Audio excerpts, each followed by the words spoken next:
The Bolts. Bolt up. Bolts win 30-27. Here's the deal. This team has traveled well. They have gone to Washington week 1. They won. They went to Kansas City, took 4 takeaways away from the Chiefs, won that game. They needed 7 touchdowns last week to win, and they got 7.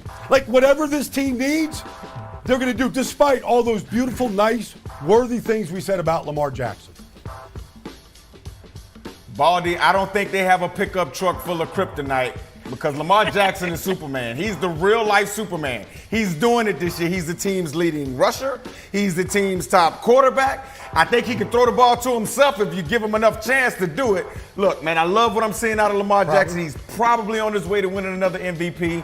I like the Ravens winning this one by 3, 27-24.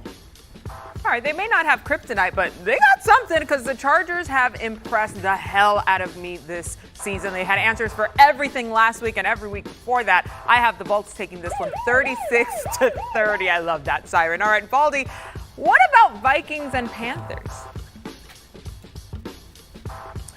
You know, I like the Vikings in this game, 27-23. And watching the Panthers live last week against the Eagles, I'm worried about their offensive line.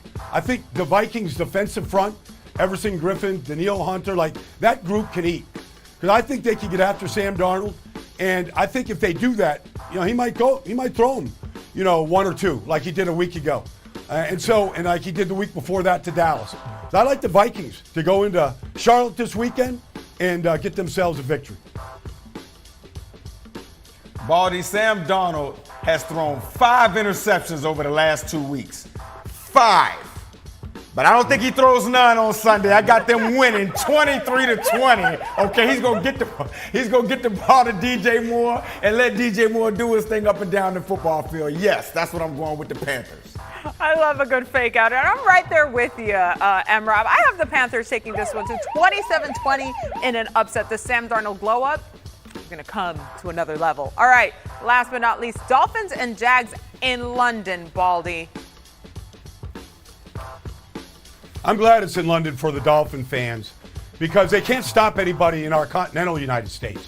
I mean, the defense is completely withered and fallen apart. Maybe if they go across the pond to London, they can find their defense that seems to be lost since week 1 when they had their only win. I think they go to London. I think they regroup over there, get themselves a few pints, relax, and they go out there and ball out on Sunday. I think they win this game 24-23.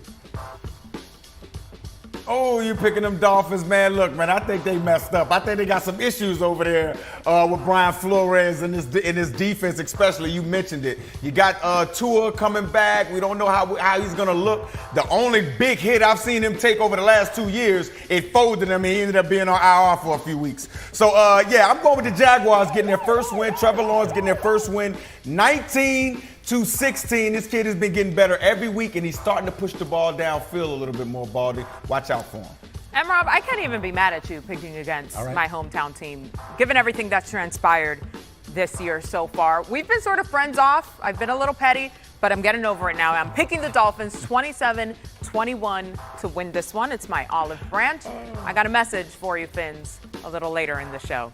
All right, every so often we do agree here. We're all picking the Colts, Rams, and Steelers to emerge victorious in Week 6 in our game picks. All right, time now to predict the points. This is presented by FanDuel Sportsbook. Our girl Cynthia Freeland is here to go through it all. All right, then let's start with Seahawks Steelers, more or less than 42.5 points. So I have 44 points, which is more than 42 points. I have 24-20 in this matchup in favor of the Steelers, but don't underestimate Geno Smith. I think they've now had a week to orchestrate what's going on for him, and I do still think DK Metcalf's still there. Yes. Yeah, Tyler Lockett's still there. Okay. Well, I think that this is going to be a little bit higher scoring than you might imagine. So 44 total points in this one. He went out there and showed out. He's got to do that now. Big shoes to fill for sure. All right. Chiefs Washington, more or less than 54.5 points. Okay, so this one actually I forecast to be less than, and that even helps. I saw Terry McLaurin has appeared on the injury report, so that actually supports my point again there right. too. But I think this is a nice, solid Chiefs victory, 31-23. And remember, the Chiefs have actually been playing slower offensive drives than we've seen of normal. They have the most kind of long drives, and they were taking chunks of time off the clock, which is very un-Chief-like. When you close your eyes, you think Patrick Mahomes only deep passing, but that's not what's going on. They're kind of going slower and methodical, which means a nice, slower pace. Un-Chief-like. That's definitely a great way to describe what's been going on this season. All right, Cynthia, thank you. Well, two things that I'm looking at, Cynthia, is, Mac Jones, the New England Patriots quarterback.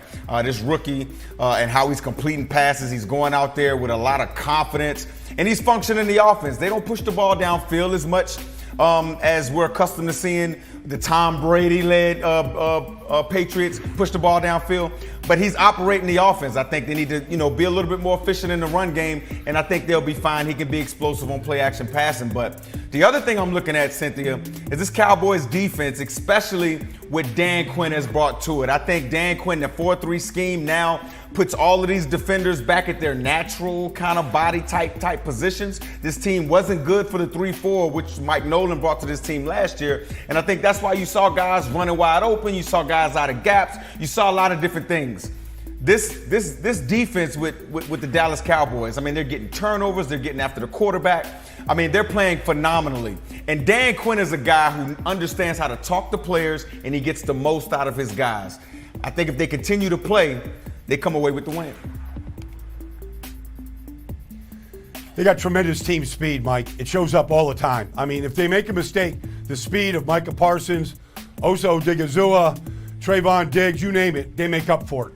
But I want to take a look at the other side. I want to look at the Patriots defense. They come in with a nice, shiny, fifth-ranked defense. It's early.